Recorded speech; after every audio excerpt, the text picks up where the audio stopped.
উদ্ধারিতে কলির বাসন্দ যদি বাংলা প্রেমের ভাণ্ড উদ্ধারিতে কলির বাসন্দ যদি বাংলা প্রেমের ভাণ্ড উদ্ধারিতে কলির বাসন্দ যদি বাংলা প্রেমের ভাণ্ড উদ্ধারিতে কলির বাসন্দ যদি বাংলা প্রেমের ভাণ্ড।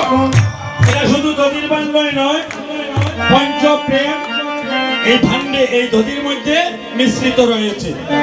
শান্ত সৈক্য দাস্য বাৎসল্য মধুর এই ভাণ্ড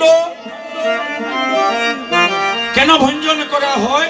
কীর্তন সমাপনকালে বসুমাতা পৃথিবী নারায়ণের কাছে গিয়ে বলেছিলেন, প্রভু আমার উপরে মানুষের পাড়া আগুনের তাপ রৌদ্রের জ্বালা, আমি কেমন করে মুক্তি লাভ করব?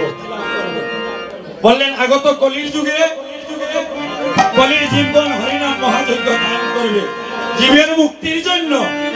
আর এই যজ্ঞ সমাপন কালে এই পঞ্চপ্রেমের ভাণ্ড তোমার বুকে যখন ভঞ্জন হবে তুমি চিরজন্মের মতো মুক্ত হয়ে যাবে।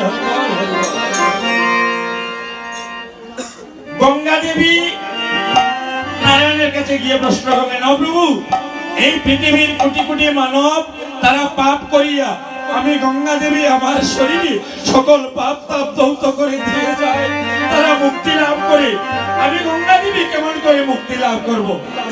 বললেন দেখো আগত কলির যুগে কলির জীবগণ হরিনাম মহাযজ্ঞ দান করিয়া যজ্ঞ সমাপন কালে এই পঞ্চপ্রেমের ভাণ্ড বসুমাতা পৃথিবীর উপরে ভঞ্জন করিয়া ভক্তগণ ব্রজগোপীর ধুলা মাখিয়া যখনই তোমার জলে স্নান করতে আসবে, আর এই ব্রজগোপীর ধুলা তোমার অঙ্গে স্পর্শ হওয়া মাত্র তুমি চিরজন্মের মতো মুক্ত হয়ে যাবে।